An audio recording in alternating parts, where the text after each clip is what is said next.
Hello friends, નીરજની નિશાળમાં આપનું સ્વાગત છે. ચાલો આપણે શરૂઆત કરીએ. અહીં આપણે 1 થી 10 સંખ્યાનો ઘન લખીશું. મિત્રો, આ ઘન તમને આવડતા હોય તો જ આગળની રીત તમને આવડશે. એટલે 1 થી 10 સુધીની સંખ્યાનો ઘન આવડવો જરૂરી છે. તમે જોઈ શકો છો કે 1નો ઘન 1, 2નો ઘન 8, 3નો ઘન 27, 4નો ઘન 64, 5નો ઘન 125, 6નો ઘન 216, 7નો ઘન 343, 8નો ઘન 512, 9નો ઘન 729 અને 10નો ઘન 1000. મિત્રો, આ જે ઘન છે એ તમારે પાકા કરવાના છે, આવડવા જરૂરી છે. તો ચાલો શીખીએ હવે કોઈ પણ રકમનો ઘનમૂળ કેવી રીતે કાઢીશું. નીરજની નિશાળમાં આપનું સ્વાગત છે. મિત્રો, સબસ્ક્રાઈબ કરવાનું ભૂલતા નહીં. જો કે મારે કહેવું નહીં પડે, તમે રીત જોશો ને આવડી જશે એટલે ઓટોમેટિક સબસ્ક્રાઈબ કરી લેશો. અત્યારે રકમ છે 103,823નું ઘનમૂળ કેટલું થાય? 103,823. આ રકમનું ઘનમૂળ શોધવાનું છે. આપણે કેવી રીતે શોધીશું? બહુ ઇઝી ટ્રીક છે મિત્રો. પહેલાં આપેલ રકમના આપણે 2 અલગ કરીશું. ત્યારે જોઈ શકો છો કે 103 અને 823ને અલગ કરી છે, 2 ભાગ કરીશું. હવે આ રકમનો એકમના સ્થાનમાં કઈ સંખ્યા છે તે જોવાની છે. એકમના સ્થાનમાં સંખ્યા છે 3. હવે આ ઊભી હરોળ જોશું. આ હરોળમાં 3 ક્યાં આવેલા છે? ઊભી હરોળમાં 3 ક્યાં આવેલા છે? મિત્રો, તમે જોઈ શકો છો બધી સંખ્યા એક વાર આવે છે. 1, 2, 3, 4, 5, 6, 7, 8, 9 અને 0. બધી સંખ્યા એક વાર જ આવે છે. વર્ગમૂળમાં 2 વાર આવે છે. અત્યારે 3 ક્યાં આવેલ છે? તો 3 આવેલ છે અહીંયા. કઈ સંખ્યાનો ઘન છે? તો કે 7નો ઘન છે 343. એટલે એના એકમના અંકમાં 3 છે, એટલે એનું મૂળમાં શું છે? તો કે 7.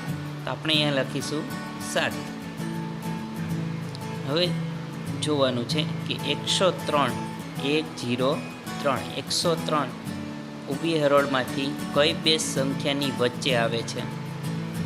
103 આ ઊભી હરોળમાંથી કઈ 2 સંખ્યાની વચ્ચે આવે છે? તમે જોઈ શકો છો કે 64 અને 125ની વચ્ચે,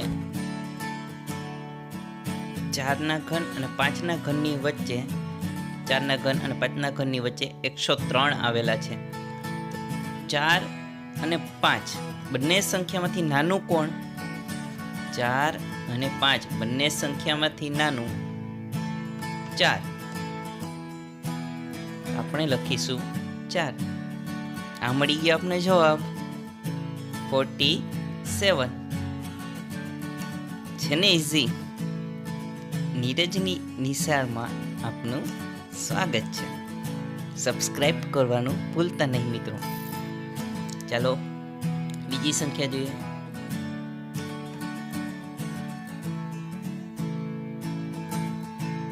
531,441નું ઘનમૂળ કેટલું થાય?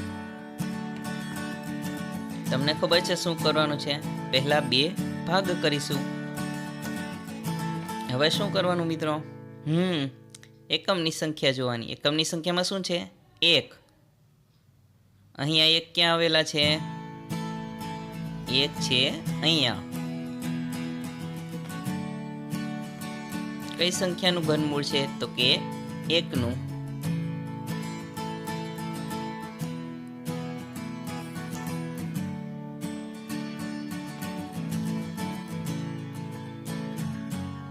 હવે શું કરીશું?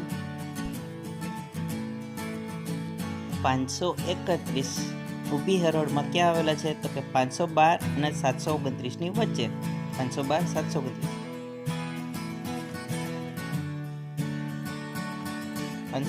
8નું ઘનમૂળ, 8નો ઘન અને 9નો ઘન એ બંનેની વચ્ચે આવેલા છે. તો બંનેમાંથી નાનું કોણ? 8 અને 9માંથી? તો કે 8. આપણો જવાબ આવી ગયો 81. 81. ત્રીજું ઉદાહરણ જોઈએ. મિત્રો, તમારી રીતના ગણવાની ટ્રાય કરજો. હું આ વખતે બોલીશ નહીં, તમે ટ્રાય કરી લો.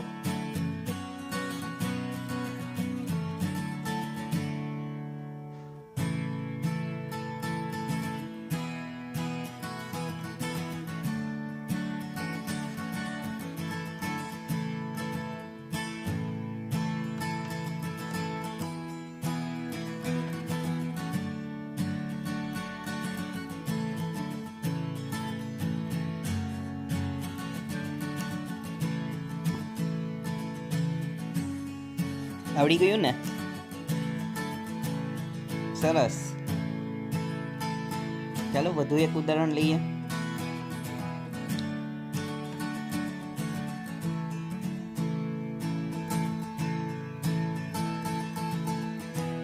ફરી એક ઉદાહરણ લઈ લઈએ. રકમ લખું છું.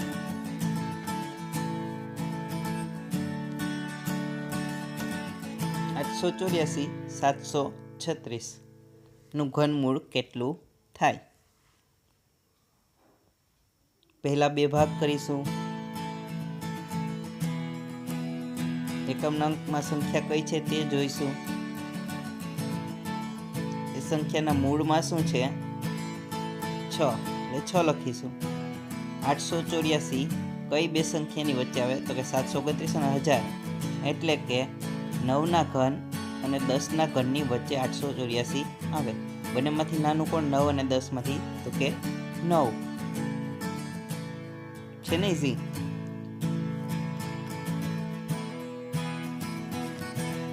મિત્રો, જ્યારે 5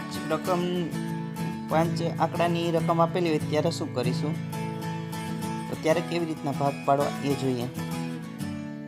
તો ત્યારે આપણે આ ત્રણ સંખ્યાને અલગ કરીશું અને આગળની બે સંખ્યાને અલગ કરીશું. આવી રીતના ભાગ કરીશું. બાકીની રીત જેમ આગળ શીખવાડ્યું એવી રીતના જ છે.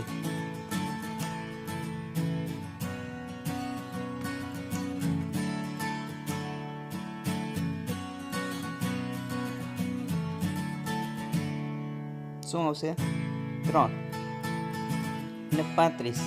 કઈ બે સંખ્યાની વચ્ચે 35 છે? 27 અને 64, એટલે કે 3ના ઘન અને 4ના ઘનની વચ્ચે. 3નો ઘન અને 4નો ઘન. 3 અને 4 બંનેમાંથી નાનું કોણ? 3. આપણો જવાબ છે 33.